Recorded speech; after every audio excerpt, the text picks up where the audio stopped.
रुको रुको, जाओ मत कहीं। आज हम आपके लिए लेके आए हैं क्लास 10 का संस्कृत का ऑल ऑब्जेक्टिव क्वेश्चन आंसर। एक ऑब्जेक्टिव देखते जाएं, आपके बोर्ड के एग्जाम में बहुत अच्छा नंबर आने वाला है। इस वीडियो में आपके लिए बहुत सारे चैप्टर का, संस्कृत में आपको 14 चैप्टर दिया गया है, उसमें से कई चैप्टर का इसमें ऑब्जेक्टिव डाला गया है जो कि आपके लिए बेहद इंपॉर्टेंट होने वाला है। तो बहुत दिन से आप लोग संस्कृत के पूरा चैप्टर का ऑब्जेक्टिव का इंतजार कर रहे थे, तो अब आपका बेसब्री से इंतजार हुआ ख़त्म, क्योंकि आंटी है कि पूछेगा ज़रूर। इसलिए इस वीडियो को पूरा देखें, स्किप ना करें।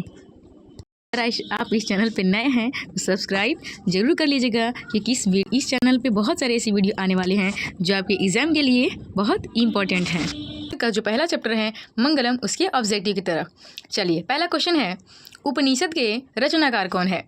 ए है महात्मा Vidur, B Maharshi Valmiki, C Maharshi Vedvyas and D Kalidas. इसका सही आंसर है ऑप्शन नंबर सी, महर्षि वेदव्यास। दूसरा क्वेश्चन है, मंगलम पाठ के रचनाकार कौन है?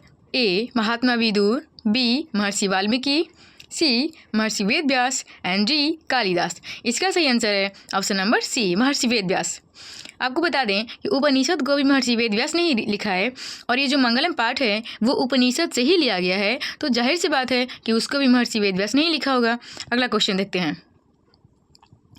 अगला क्वेश्चन है कि मंगलम पाठ में कितना मंत्र संकलित है? तो ऑप्शन ए है 10, 8, 5, 7। इसका सही आंसर है ऑप्शन नंबर सी, मंगलम पाठ में 5 मंत्र संकलित है।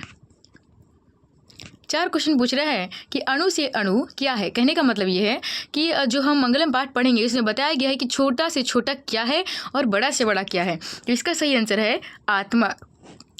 ऑप्शन है आकाश, आत्मा, परमात्मा या संसार। सही आंसर है ऑप्शन नंबर बी, आत्मा। 5वां क्वेश्चन है, किसकी जय होती है? ऑप्शन ए है सत्य, बी असत्य, सी क्रोध एंड डी मोह। तो इसका सही आंसर है ऑप्शन नंबर ए, किसकी जीत होती है? सत्य की जीत होती है, सत्यमेव जयते। 6 है, बहती हुई नदियाँ कहाँ मिलती है? ए सरोवर में, बी नदी में, सी समुद्र में और डी तालाब में। तो इसका सही आंसर है ऑप्शन नंबर सी, बहती हुई नदियाँ समुद्र में मिलती है। क्वेश्चन 7 है, जंतु के हृदय रूपी गुफा में क्या स्थित होता है? ए तत्व, बी शरीर, सी देवता एंड डी राक्षस। तो इसका सही आंसर है तत्व, या इसमें आत्मा भी दे सकता था। 8वां क्वेश्चन है, ब्रह्मा को प्राप्त करने के विषय में क्या बताया गया है? किस उपनिषद में बताया गया है? A Kathopanishad, B Ishavasya Upanishad, C Shvetashvatara Upanishad and D Mundakopanishad. इसका सही आंसर है ऑप्शन नंबर डी, मुंडकोपनिषद में ब्रह्मा के बारे में बताया गया है। अगला क्वेश्चन है, देवलोक का मार्ग किससे प्रशस्त होता है?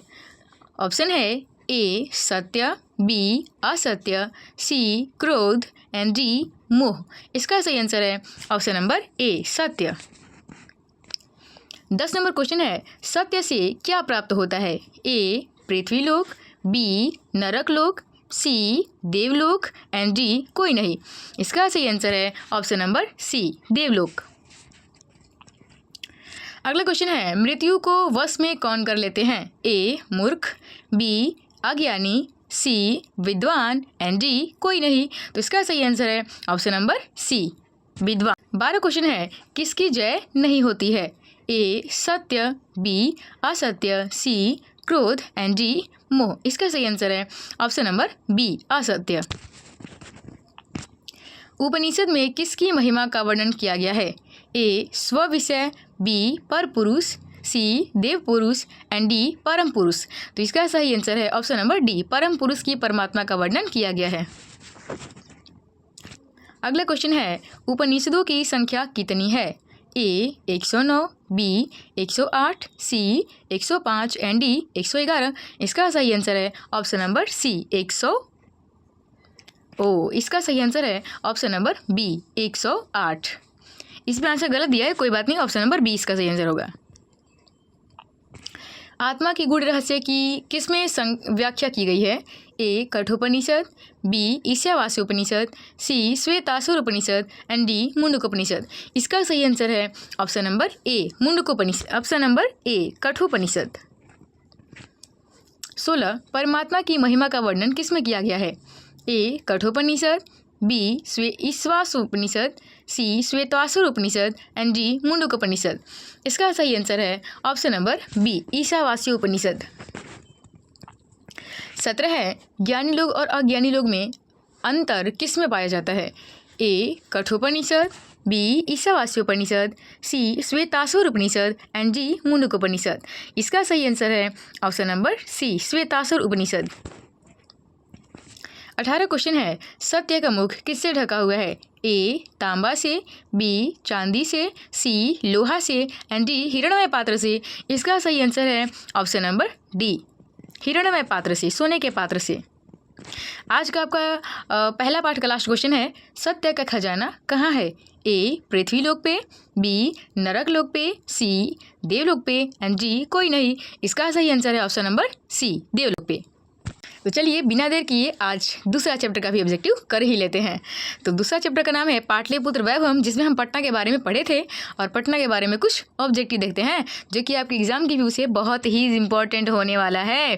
तो अगर आप इस चैनल पर नए हैं तो सब्सक्राइब जरूर करिएगा। पहला क्वेश्चन है एशिया महादेश का सबसे बड़ा सेतु कौन है? A Ajay Setu, B Vinay Setu, C Gandhi Setu and D Jawahar Setu. सही आंसर है सी गांधी सेतु, जो गंगा नदी के ऊपर बनाया गया है। दूसरा क्वेश्चन यूनान का राजदूत कौन था? A Megasthenes, B Xuanzang, C I Tsing and D इनमें से कोई नहीं। इसका सही आंसर है मेगास्थनीज, ऑप्शन नंबर ए यूनान का राजदूत मेगास्थनीज था। क्वेश्चन 3 है पाटलिपुत्र किस राज्य की राजधानी है? A Bihar, B Uttar Pradesh, C Madhya Pradesh and D Andhra Pradesh. सही आंसर है ए पाटलिपुत्र, पटना बिहार की राजधानी है। अगला क्वेश्चन है महावीर मंदिर कहाँ स्थित है? A Gaya, B Buxar, C Patna and D Arrah. सही आंसर है option number C Patna. 5 question है नगर की पालिका देवी कौन है? दुर्गा देवी, सरस्वती, पटन देवी या शीतल माता। सही आंसर है पटना की देवी पटन देवी को बोलते हैं। अगला क्वेश्चन है कौमुदी महोत्सव कहाँ मनाया जाता है? ए वैशाली में, बी गया में, सी पाटलिपुत्र में एंड डी मुजफ्फरपुर में। सही आंसर है ऑप्शन नंबर सी पाटलिपुत्र में। 7 नंबर क्वेश्चन है किसके शासनकाल में पाटलिपुत्र की शोभा तथा रक्षा व्यवस्था अत्यंत उत्कृष्ट थी? ए अशोक के समय में, बी चंद्रगुप्त मौर्य के समय में, सी बुद्ध के समय में और डी समुद्रगुप्त के समय में। सही आंसर है option number B Chandragupta Maurya के समय में। 8 क्वेश्चन है पाटलिपुत्र का नामों में अंतर क्या है? हरिहरपुर, हाजीपुर, पाटलिपुर या कुसुमपुर। ऑप्शन डी है कुसुमपुर। कूटनीमत रचनाकार कौन है? A Samudragupta, B Damodargupta, C Chandragupta and D Megasthenes. इसका सही आंसर है ऑप्शन नंबर बी दामोदरगुप्त। अगला क्वेश्चन है चंद्रगुप्त किस वंश का संस्थापक था? ए मौर्य वंश का, बी मुगल वंश का, सी परमार वंश का एंड डी कोई नहीं। इसका सही आंसर है ऑप्शन नंबर ए मौर्य वंश का।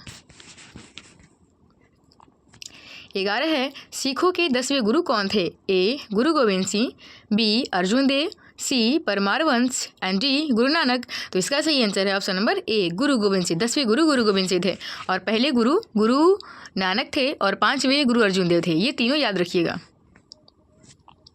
अगला क्वेश्चन है पाटलिपुत्र का बुद्ध काल में क्या नाम था? A Patna, B Patalgram, C Pataligram and D Pushpuram. सही आंसर है ऑप्शन नंबर सी पाटलीग्राम। 13 है पटना की किस दिशा में गंगा नदी बहती है? ए दक्षिण, बी पूरब, सी उत्तर एंड डी पश्चिम। सही आंसर है ऑप्शन नंबर सी उत्तर। किस काल में पटना का नाम पाटलीग्राम था? ए बुद्ध के काल में, बी महावीर के काल में, सी अशोक के समय में एंड डी कोई नहीं। सही आंसर है ऑप्शन नंबर ए बुद्ध के समय में। गोलघर कहाँ स्थित है? पटना में, गया में, नवादा में या बक्सर में। सही आंसर है ऑप्शन नंबर ए पटना में। 16 क्वेश्चन है पाटलिपुत्र का इतिहास कितना वर्ष पुराना है? ए 2500, बी 2000, सी 3000 या डी 1000। सही आंसर है 2500 वर्ष पुराना है। 17 है, किस काल में पटना नाम से प्रसिद्ध हुआ था पटना? ए प्राचीन काल में, बी मध्यकाल में, सी आधुनिक काल में एंड डी इनमें से कोई नहीं। सही आंसर है ऑप्शन नंबर बी मध्यकाल में। 18 क्वेश्चन है, गांधी सेतु पुल कहाँ स्थित है? ए सासाराम में, बी पहाड़पुर में, सी आरा में एंड डी पाटलिपुत्र में। सही आंसर है ऑप्शन नंबर डी पटना में है। 19 क्वेश्चन है, पटना शब्द की उत्पत्ति किस शब्द से हुई है?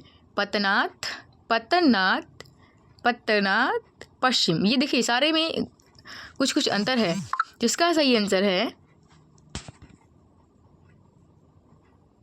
ऑप्शन नंबर सी पतनाथ।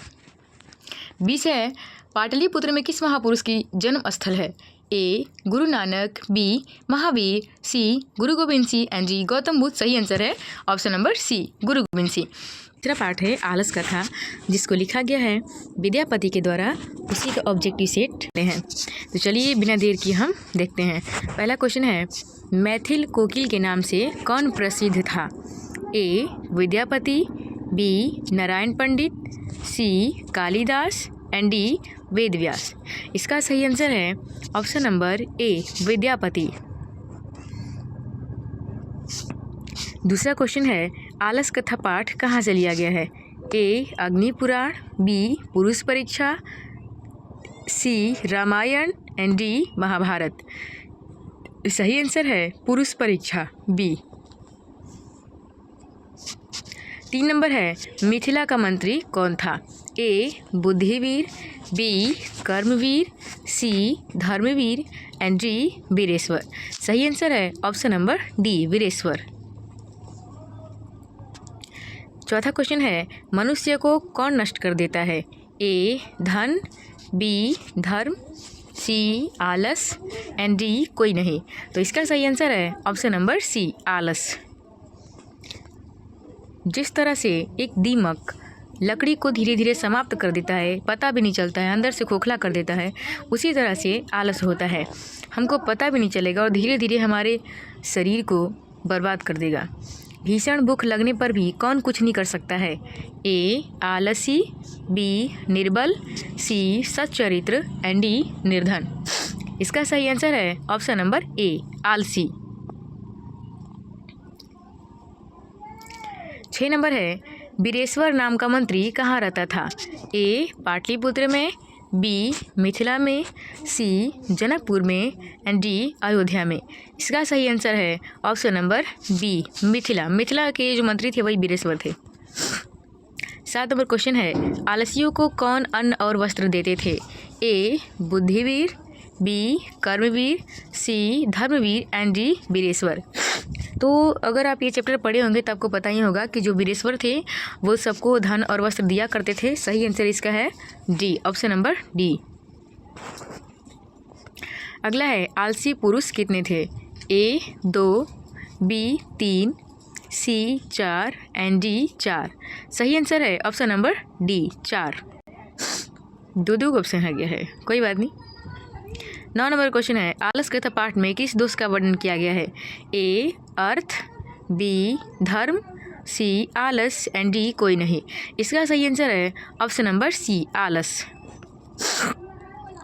11 क्वेश्चन है, मैथिली कवि कौन थे? A Bhasa, B Kalidas, C Vidyapati and D Narayan Pandit. सही आंसर है option number C Vidyapati. 11 question है, आलस कथा किस प्रकार की कथा है? ए व्यंग्यात्मक, बी हास्यात्मक, सी कारुणिक कथा एंड डी उपर्युक्त कोई नहीं। सही आंसर है ऑप्शन नंबर ए व्यंग्यात्मक कथा है। 12 क्वेश्चन है, आलस कथा पाठ के लेखक कौन है? A Vidyapati, B Narayan Pandit, C Kalidas and D Ved Vyas. तो इसका सही आंसर है option number A Vidyapati. 13 question है, आलसशाला में आग क्यों लगाई गई थी? ए जाड़े के कारण, बी आलसियों की परीक्षा के लिए, सी मच्छर के कारण एंड डी बिना किसी कारण के। तो आपको पता होगा कि जब जो वीरेश्वर थे उनका धन कोष खाली होने लगा तो जो उनके तनयोगी पुरुष थे उन्होंने सोचा कि हमारे जो राजा हैं वो अच्छे काम करते हैं, मतलब सोचते हैं सबको खाना पीना खिलाते हैं, फ्री में सब कुछ देते हैं। कोई कोई है जो इसका झूठा मतलब गलत फ़ायदा उठा रहा है और इसलिए हमें इनकी परीक्षा लेनी चाहिए कि सच में वास्तव में कौन आलसी है और कौन नाटक कर रहा है।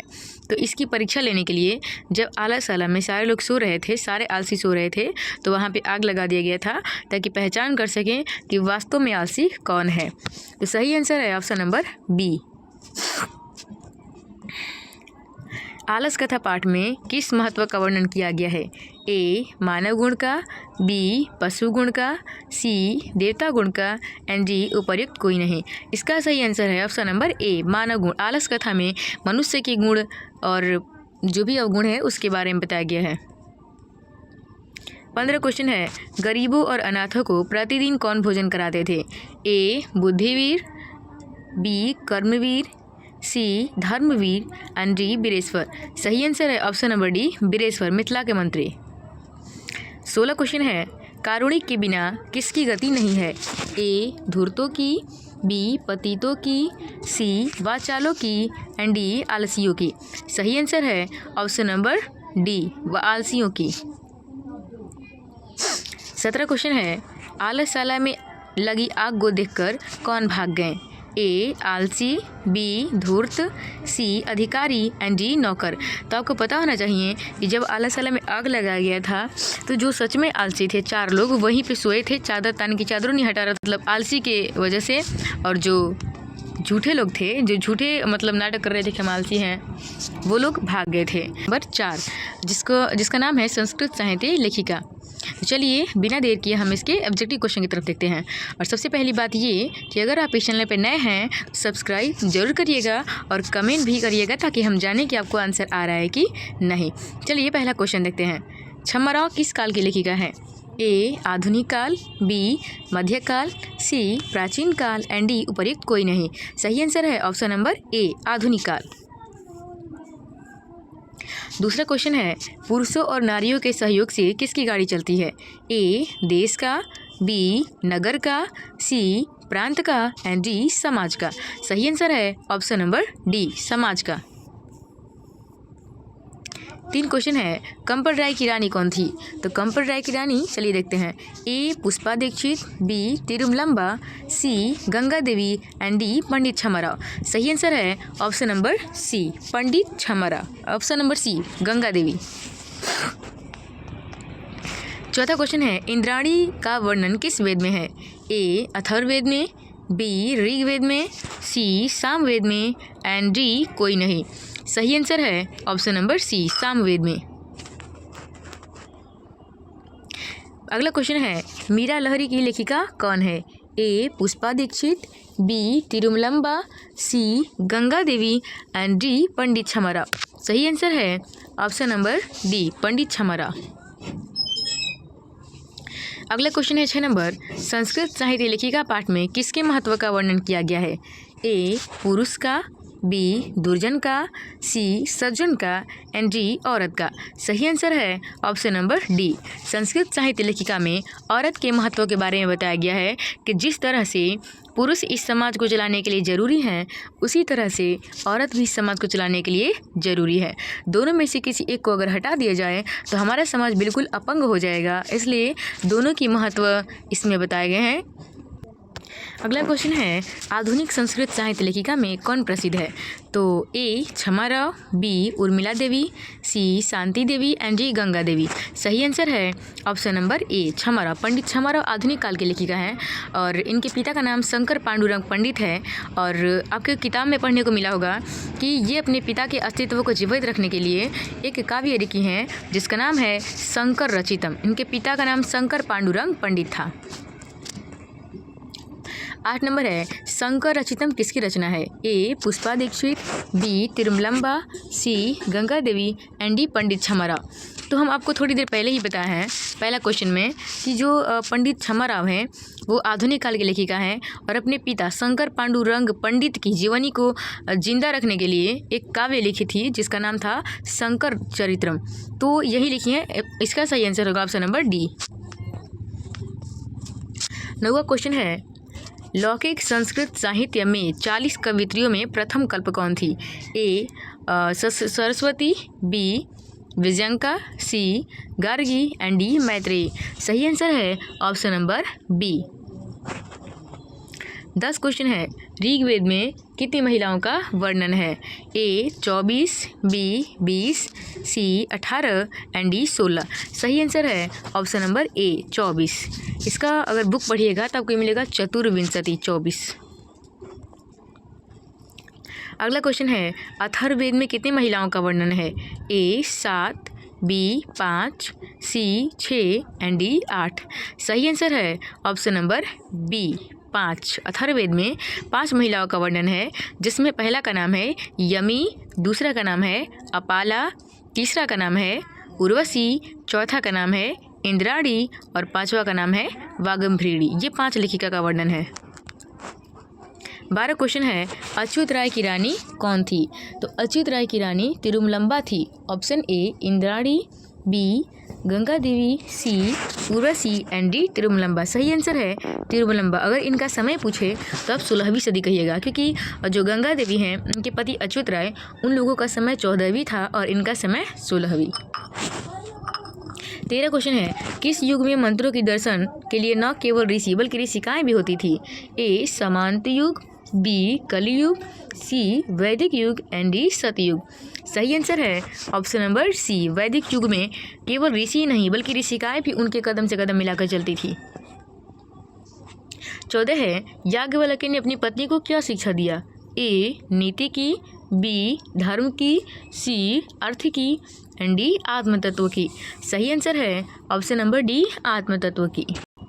अगला क्वेश्चन है, मधुरा विजय महाकाव्य की रचना किसने किया था? A Pushpa Dikshit, B Tirumalamba, C Ganga Devi and D Pandit Kshamarao. सही आंसर है option number C Ganga Devi. आपको बता दें इनके बारे में कि जो गंगा देवी है उनका समय 14वीं सदी माना जाता है और गंगा देवी के पति कंपड़ राय हैं, वो जब मदुरै को जीत के आए थे तो उनके उपलक्ष्य में, उनकी खुशी में, उनके अस्तित्व को कायम रखने के लिए कि दुनिया भी उनको याद करे, उन्होंने एक काव्य लिखा जिसका नाम है मधुरा विजयम। 16 क्वेश्चन है, वरदाम्बिका परिणय सहकाव्य की रचना किसने किया था? A Pushpa Dikshit, B Tirumalamba, C Ganga Devi and D Pandit Kshamarao. सही आंसर है ऑप्शन नंबर बी तिरुमलंबा। तो आपको बता दें कि जो तिरुमलंबा है उनका समय 16वीं सदी माना जाता है और तिरुमलंबा के पति जो हैं वो अच्युत राय थे और अच्युत राय के लिए इन्होंने एक काव्य लिखा है जिसका नाम है वरदाम्बिका परिणय। आज का लास्ट क्वेश्चन है, जनक की सभा में शास्त्रार्थ में कुशल कौन रहती थी? A Pushpa Dikshit, B Gargi, C Ganga Devi and D Pandit Kshamarao. सही आंसर है option number B Gargi.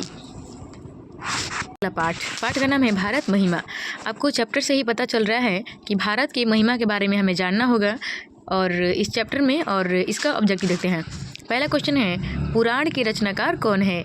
A Mahatma Vidur, B Maharshi Valmiki, C Maharshi Vedvyas and D Kalidas. सही आंसर है ऑप्शन नंबर सी महर्षि वेदव्यास। दूसरा क्वेश्चन है, किसकी महिमा सभी जगह गाई जाती है? ए देव की, बी भारत की, सी विश्व की एंड डी पाटलिपुत्र की।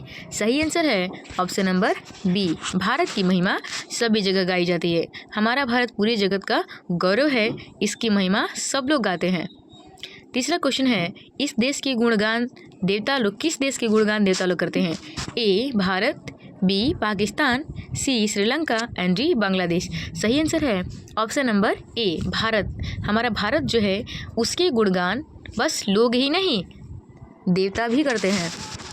चौथा क्वेश्चन है, इस देश में देवता लोग बार बार जन्म लेते हैं, किस देश में? ओहो, ए है Pakistan, B Bharat, C Sri Lanka and D Bangladesh. सही आंसर है ऑप्शन नंबर बी।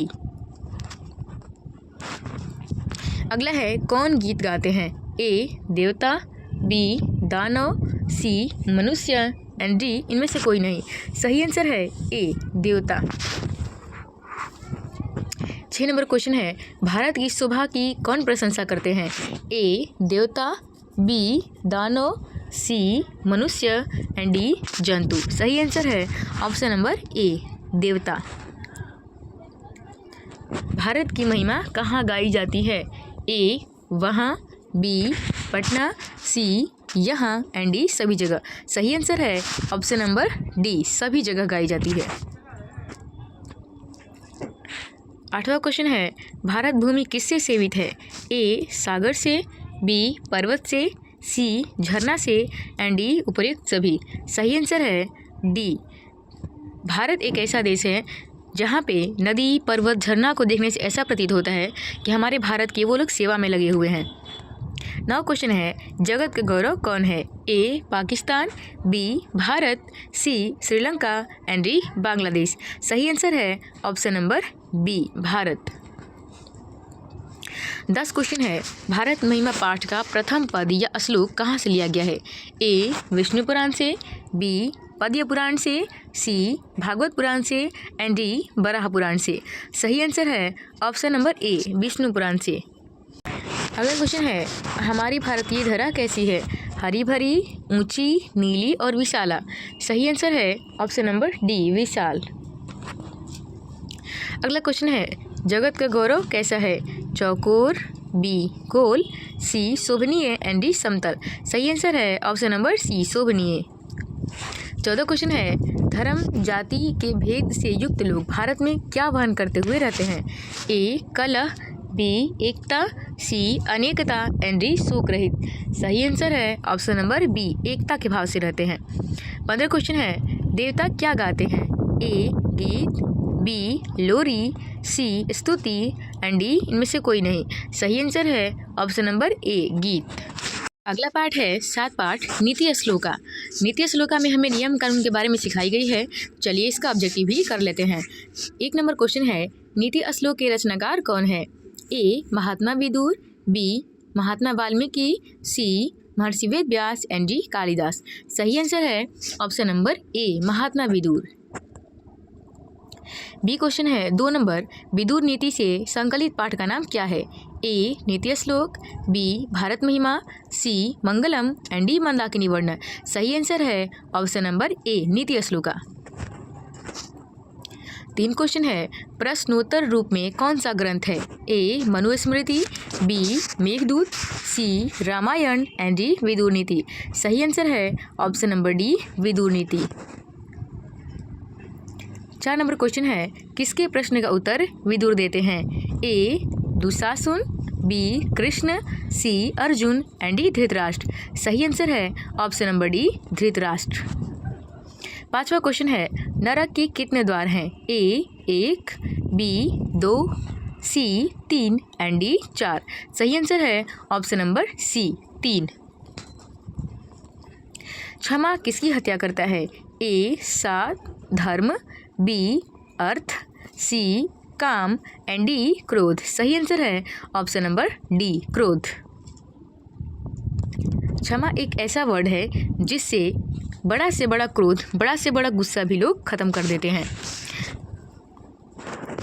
7 क्वेश्चन है, कौन सर्वश्रेष्ठ धन है? ए धर्म, बी अर्थ, सी काम एंड डी क्रोध।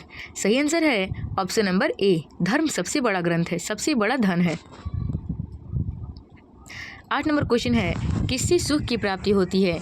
ए धर्म से, बी अहिंसा से, सी काम से एंड डी क्रोध से। सही आंसर है ऑप्शन नंबर बी अहिंसा से सुख की प्राप्ति होती है। 9 क्वेश्चन है, कौन ऐसा धन है जिससे संतुष्टि मिलती है? ए धर्म से, बी अर्थ से, सी विद्या से एंड डी क्रोध से। सही आंसर है ऑप्शन नंबर सी विद्या। आपको बता दें कि विद्या एक ऐसा धन है जिसको ना चुराया जा सकता है और ना ही छीना जा सकता है। ये अगर हमें कुछ करना है तो हमारे पास ये एक हथियार है, तो हम कुछ भी कर सकते हैं। 10 क्वेश्चन है, किससे विद्या की रक्षा होती है? ए सूत्य से, बी अभ्यास से, सी उबटन से एंड डी आचरण से। सही आंसर है ऑप्शन नंबर बी अभ्यास से। विद्या की रक्षा हमेशा अभ्यास से होती है। अगर हम अभ्यास करते रहेंगे, रिवीजन करते रहेंगे तो हमें सब कुछ याद रहेगा। अगर हम रिवीजन करना छोड़ देंगे तो हम भुला जाएंगे।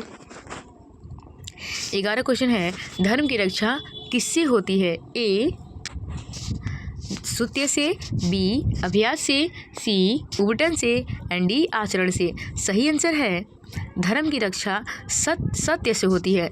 ऑप्शन नंबर ए में सत्य है, तो सही आंसर होगा इसका सत्य। इसमें गलत दिया है। 12 क्वेश्चन है, रूप की रक्षा किससे होती है? ए सत्य से, बी अभ्यास से, सी उबटन से एंड डी आचरण से। सही आंसर है ऑप्शन नंबर सी उबटन से। 13 क्वेश्चन है, खानदान की रक्षा किससे होती है? ए सत्य से, बी अभ्यास से, सी उबटन से एंड डी आचरण से। सही आंसर है ऑप्शन नंबर डी आचरण से। 14 क्वेश्चन है, घर की लक्ष्मी कौन होती है? ए पुरुष, बी स्त्री, सी बालक, डी इनमें से कोई नहीं। सही आंसर है ऑप्शन नंबर बी स्त्री से। अपयश को कौन नष्ट करता है? ए नम्रता, बी पराक्रम, सी क्षमा एंड डी सद्व्यवहार। सही आंसर है ऑप्शन नंबर ए नम्रता। 16 क्वेश्चन है, गरीबी को कौन समाप्त करता है? ए नम्रता, बी उद्योग, सी क्षमा एंड डी सद्व्यवहार। सही आंसर है ऑप्शन नंबर बी उद्योग। परिश्रम ही गरीबी को ख़त्म करता है, बिना परिश्रम किए गरीबी कभी भी खत्म नहीं होती है। 17 क्वेश्चन है, अशुभ लक्षणों को कौन समाप्त करता है? ए नम्रता, बी पराक्रम, सी क्षमा एंड डी सद्व्यवहार। सही आंसर है ऑप्शन नंबर डी सद्व्यवहार। 18 क्वेश्चन है, प्रगति की इच्छा रखने वाले मनुष्यों को कितने दोषों का त्याग कर देना चाहिए? ए 5, बी 6, सी 4 एंड डी 3। सही आंसर है ऑप्शन नंबर बी 6 दोषों का त्याग कर देना चाहिए, जिसमें पहला है शिक्षा, दूसरा है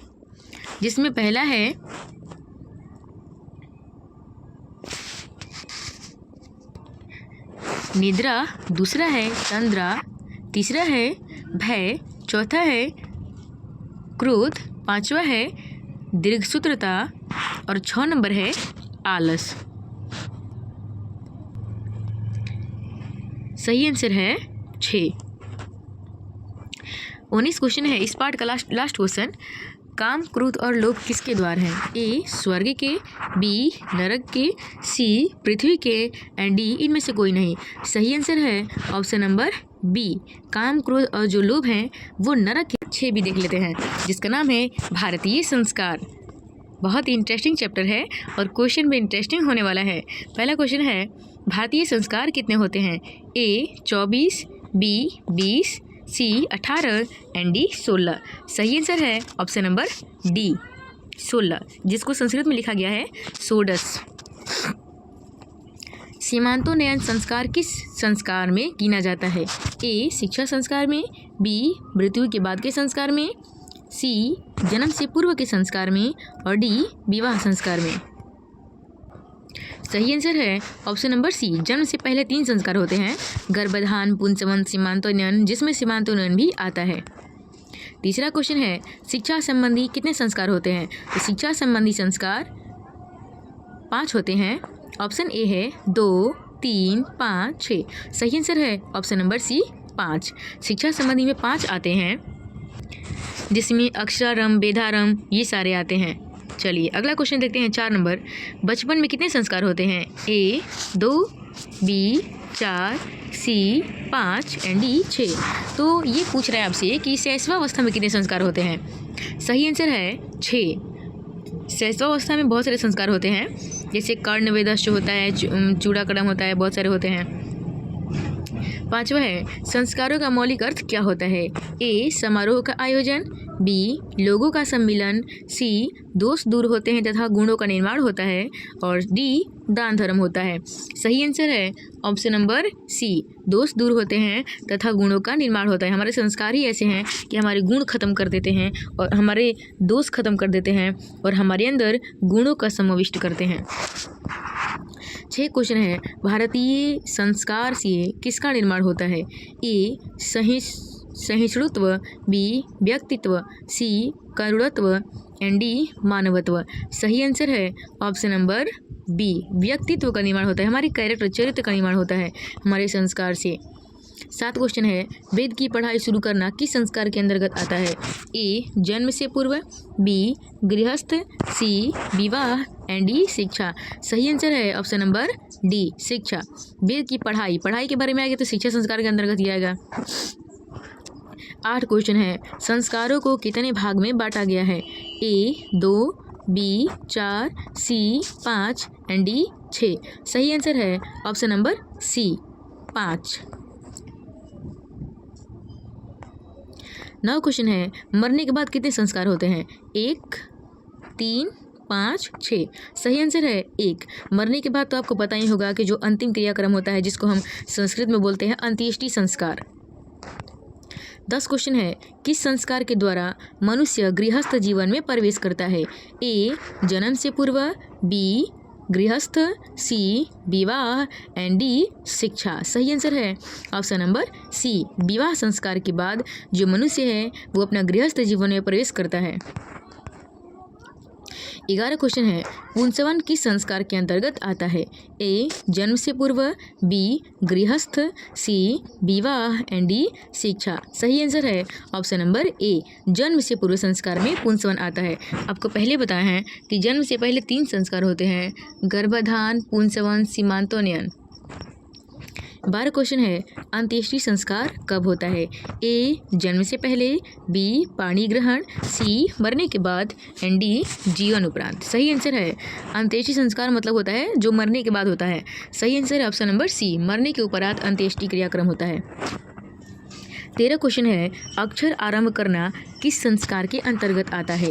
ए जन्म से पूर्व, बी गृहस्थ, सी विवाह एंड डी शिक्षा। सही आंसर है ऑप्शन नंबर डी पढ़ना लिखना तो इसी के अंतर्गत आता है। 14 क्वेश्चन है, सप्तपदी किस संस्कार के अंतर्गत आता है? ए जन्म से पहले, बी गृहस्थ, सी विवाह एंड डी शिक्षा। सही आंसर है ऑप्शन नंबर सी विवाह के अंतर्गत आता है। 15 क्वेश्चन है, गुरु के घर से अलग होकर गृहस्थ जीवन में प्रवेश करना किस संस्कार के अंतर्गत आता है? ए जन्म से पूर्व, बी गृहस्थ, सी विवाह एंड डी शिक्षा। सही आंसर है ऑप्शन नंबर सी विवाह संस्कार के अंतर्गत आता है। 16 क्वेश्चन है, सिंदूरदान किस संस्कार के अंतर्गत आता है? ए जन्म से पूर्व, बी गृहस्थ जीवन, सी विवाह एंड डी शिक्षा। सही आंसर है ऑप्शन नंबर सी विवाह संस्कार के अंतर्गत सिंदूरदान आता है।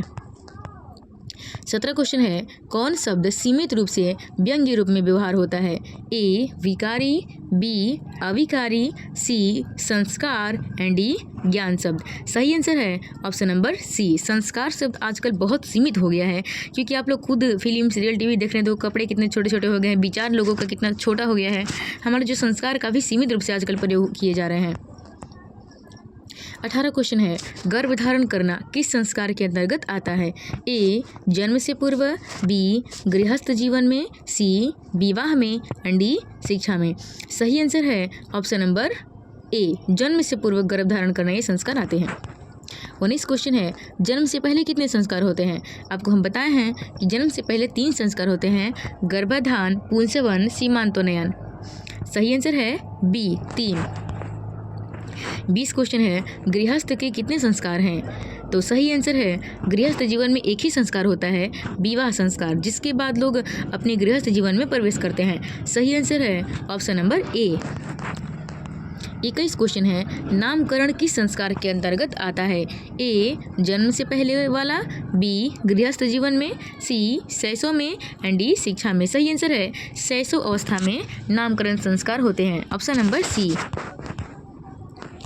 इसी पाठ का लास्ट क्वेश्चन है, भारतीय संस्कृति का परिचय किससे मिलता है? ए संस्कृत से, बी ज्ञान से, सी संस्कारों से एंड डी विज्ञान से। सही आंसर है ऑप्शन नंबर सी भारतीय संस्कृति का पहचान संस्कारों से मिलती। अगला पाठ है कर्मवीर कथा। इस पाठ में भी एक लड़के के बारे में कहानी दी गई है जिसका नाम है राम प्रवेश राम। तो इसका भी ऑब्जेक्टिव कर लेते हैं।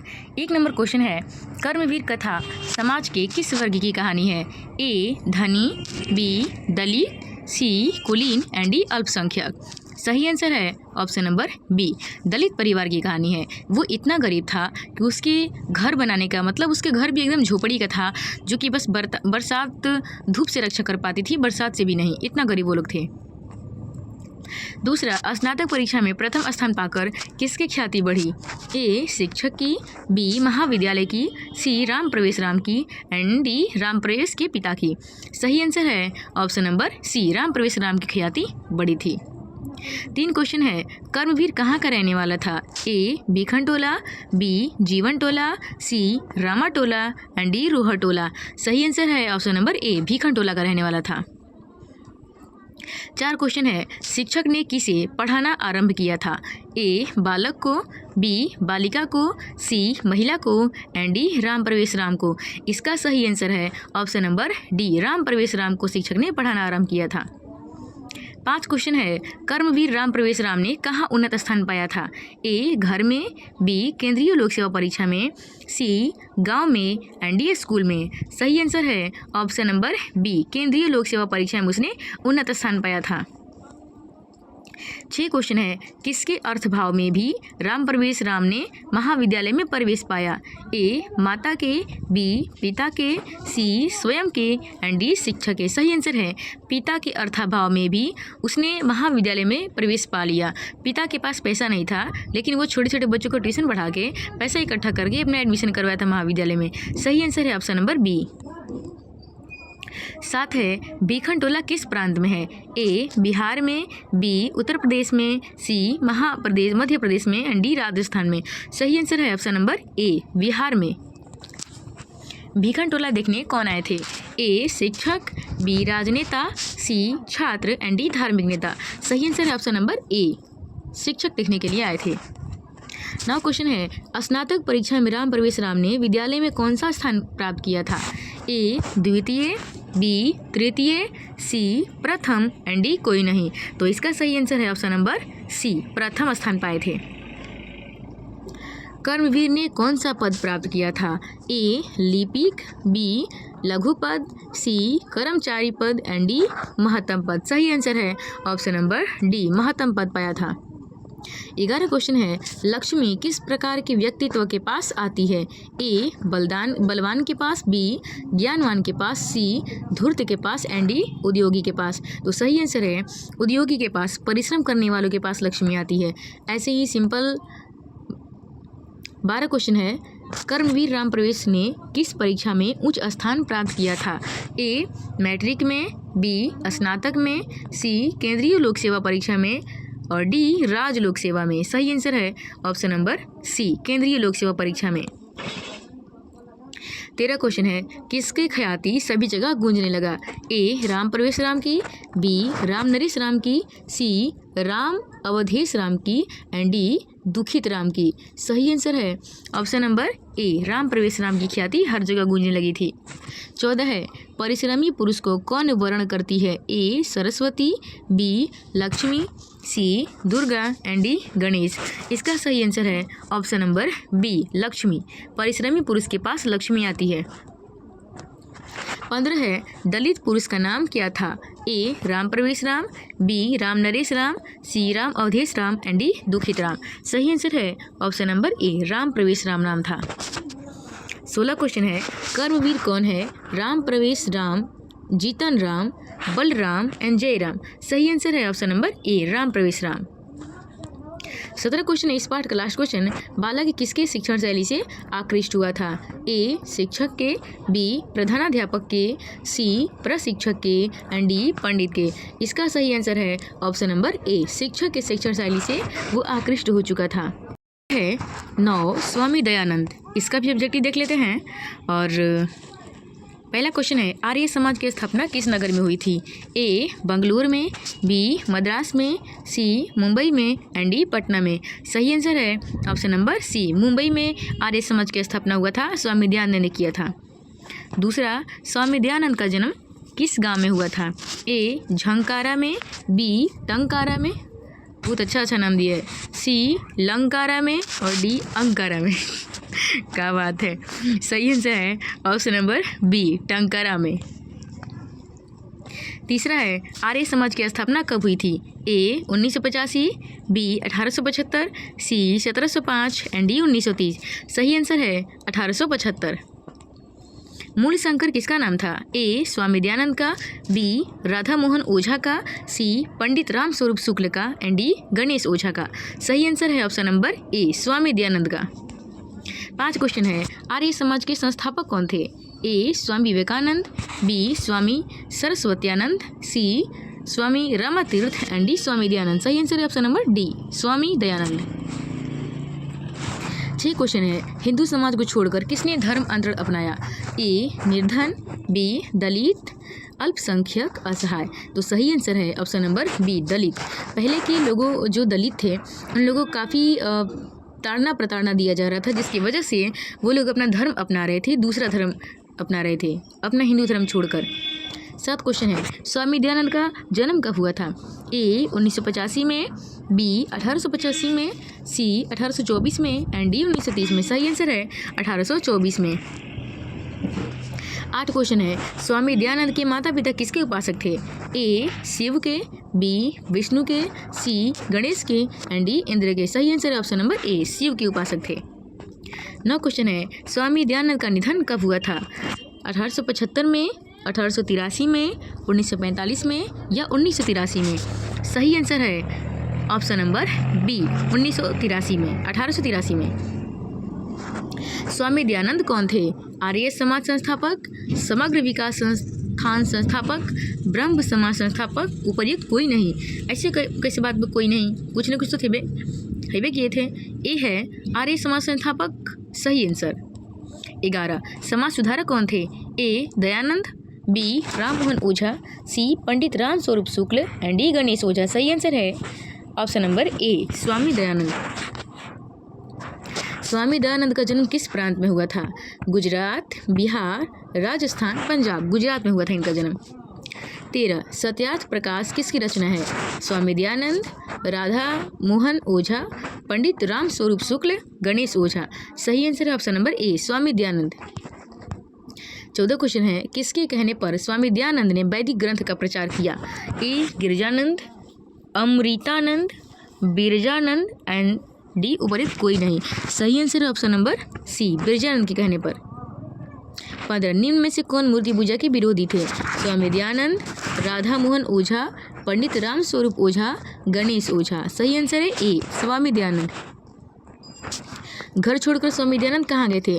काशी, आगरा, मथुरा, दिल्ली। सही answer option number C Mathura. 17 question है स्वामी दयानंद का जन्म कहाँ हुआ था?